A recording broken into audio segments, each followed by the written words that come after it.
Hi there. Welcome to MiWeek. Thanks so much for joining me. I'm Christy McDonald. It is all politics this week, and it was the Democrats' turn. Big headlines out of Philadelphia this week at the Democratic National Convention. Perhaps the biggest, history. Hillary Clinton is the first female presidential nominee of a major party, something to let sink in no matter what side of the aisle you are on. But it wasn't just history. The Democrats had their share of problems as well. An angry faction of Bernie Sanders supporters, the head of the DNC, stepped down. But there were bright moments for speakers from Michigan, and it all sets up Hillary Clinton's speech tonight. Stephen Henderson is here with our MiWeek Roundtable. A lot of familiar faces. We'll get their thoughts in just a few minutes. But we are going to start in Philadelphia with our MiWeek contributor, Nolan Finley, the editorial page editor of the Detroit News. And you know, Nolan, it's good to see you, but we're all laughing about we've got a couple of Democrats here at the table, and they're here in Detroit, and you're the one who's in Philadelphia.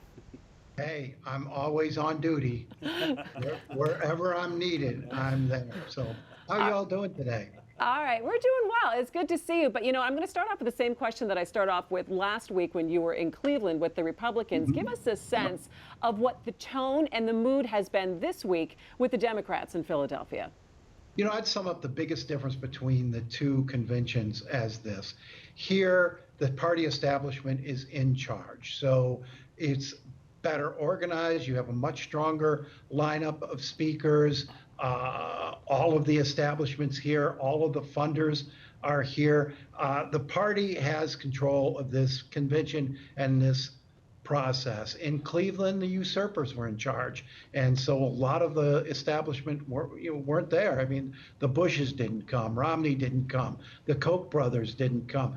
The folks who normally sort of run these conventions weren't there. And you see a real difference. I mean, you didn't have an all-star lineup of Republican speakers last week in Cleveland because so many of them stayed home. Here, I mean, you've had every possible big-name Democrat has been on that stage, and I think it's made a real difference. Talk to me a little bit about the Michigan delegation, what their response has been to everything this week, and some of the, I mean, maybe some of the breakout speakers that we have from our state who are now in Philadelphia. Well, Michigan's been getting a lot of love, a lot of attention this week. They've had some very good speakers. I just came up from listening to Bernie Sanders. He spoke to the combined Michigan, Minnesota, Tennessee, Oregon delegation at a breakfast this morning.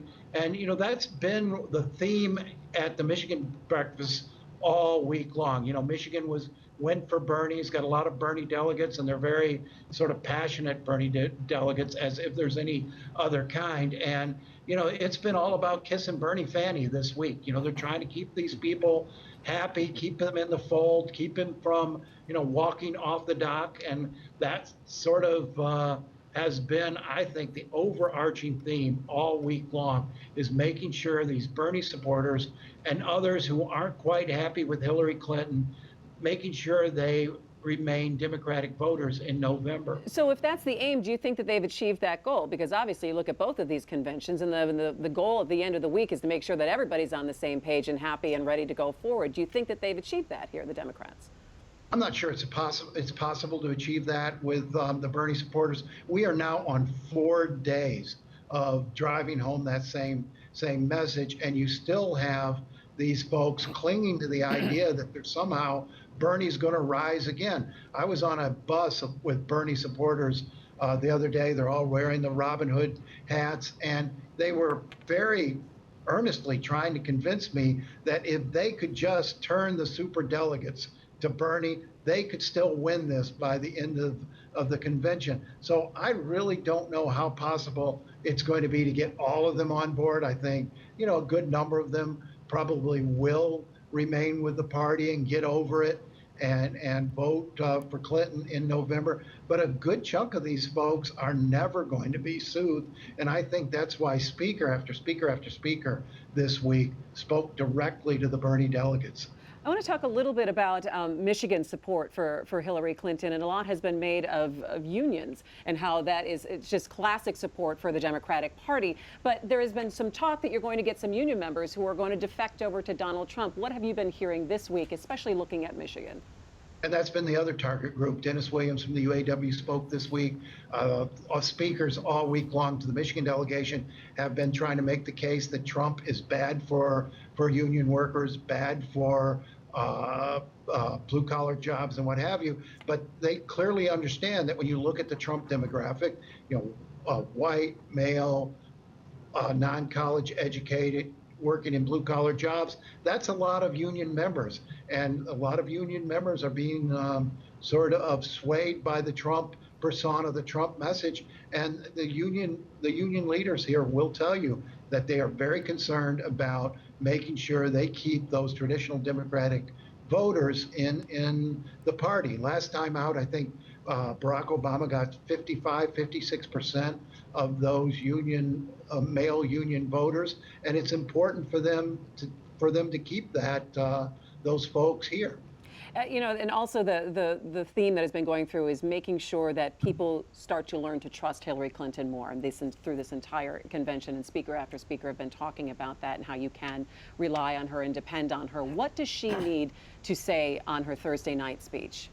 Well, I mean, it has been a build-up to this. Tuesday night, you saw the former president, her husband, up there talking a very personal way about her. Tuesday night was all about improving the likability numbers. Last night, I think, was more about working on the trust issues. You had the president and vice president talking about her competence and capability. I think if it's possible for her to deliver a speech from the heart that reveals something about herself, and is not sort of carefully hedged and calculated. If she just speaks to the people from her heart, I think she can do herself. She's set up to do herself a lot of good. They've set her up very nicely. It's up to her to finish the game, and I think she just has to show herself as a competent, confident, calm person who can sort of soothe the fires in this country.